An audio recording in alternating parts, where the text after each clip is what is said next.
Madame la sénatrice, je donne la parole.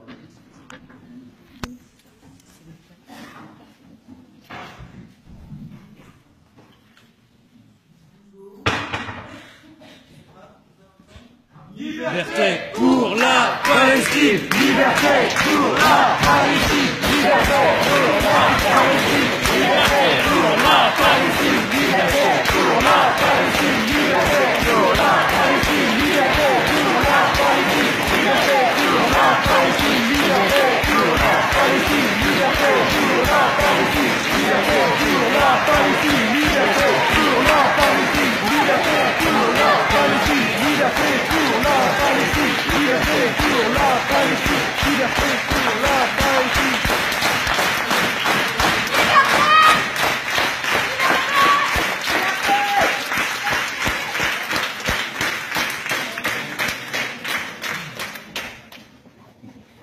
Nous, étudiants de Sciences Po Rennes, déclarons que nous sommes fermement opposés à la tenue de cette conférence.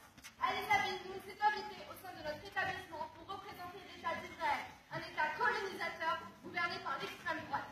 Israël, la soi-disant seule démocratie du Moyen-Orient, viole depuis des décennies le droit international et continue d'imposer un régime d'apartheid violent aux Palestiniens, en dépit de l'indignation internationale.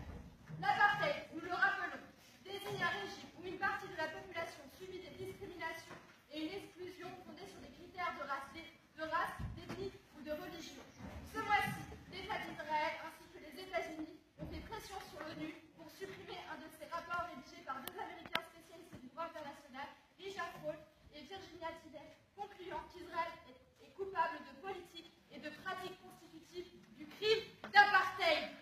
Ceci a conduit en signe de protestation à la démission de la secrétaire générale adjointe des Nations Unies, Lina Khalaf. Quotidiennement, en Israël et dans les territoires palestiniens occupés, les autorités israéliennes procèdent à des expulsions forcées ainsi qu'à des démolitions d'habitations palestiniennes en Cisjordanie, alors qu'elles continuent d'y promouvoir ces colonies illégales. En 1974, on recensait 2019 colons israéliens en Cisjordanie. En 2013, ils étaient 500 000. L'extension incessante des colonies israéliennes ne cesse de faire reculer la possibilité pour les Palestiniens d'avoir leur propre État, puisqu'elles induisent un morcellement de leur territoire, morcellement voulu par Israël. Cette dernière impose aussi des restrictions sévères à la liberté de circulation des Palestiniens et maintient depuis 10 ans un blocus militaire sur la bande de Gaza, imposant à 1,9 million d'habitants des conditions de vie inhumaines. Depuis de nombreuses années, l'armée israélienne assassine des civils, y compris des enfants, et jette en prison celles et ceux qui osent défier leur occupation. Elle use de la torture en toute impunité sur ses détenus. Fréquemment, Israël exerce des attaques massives à l'encontre des Palestiniens sous couvert de légitime défense. En 2009, avec l'opération Plomb durci à Gaza, 1300 Palestiniens sont morts, 5000 ont été blessés, pour 13 morts du côté israélien. En 2014, 1460 Palestiniens à Gaza ont péri sous les bombardements israéliens. D'après le gouvernement israélien, 47% de ces morts étaient des terroristes. Le peuple palestinien est totalement démuni face à l'État israélien, qui possède l'une des armées les plus puissantes du monde. Le budget annuel de l'armée israélienne en 2015 était de 18,6 milliards de dollars et il ne cesse d'augmenter. Ces dernières semaines, l'ambassade d'Israël que Mme Aliza Ben-Noun dirige a multiplié les pressions sur plusieurs universités dans le but d'empêcher la tenue des événements de l'International Apartheid Week qui devaient se tenir partout en France. Certains militants de l'association France-Palestine Solidarité ont été par la suite menacés de mort et de viol par des militants d'extrême droite pro-Israël. Nous ne comprenons pas comment une représentante du gouvernement israélien peut s'octroyer le droit de parler au sein des universités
solution, arrêter l'occupation.